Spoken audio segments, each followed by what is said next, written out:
My name's Amy from Anchor Cars, and today I'm going to be taking you through this vehicle.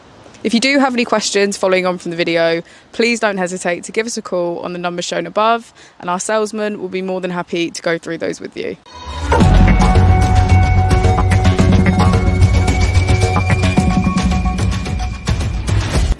Today we have the 2019 Volvo V40. This vehicle has done just under 19,000 miles.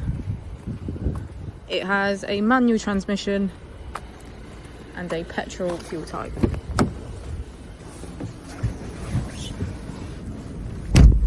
To the left of our steering wheel we have cruise control as a feature, and on the right we have voice control and automatic headlights. Moving on to our screen, we can access navigation, radio, media, smartphone integration and Bluetooth.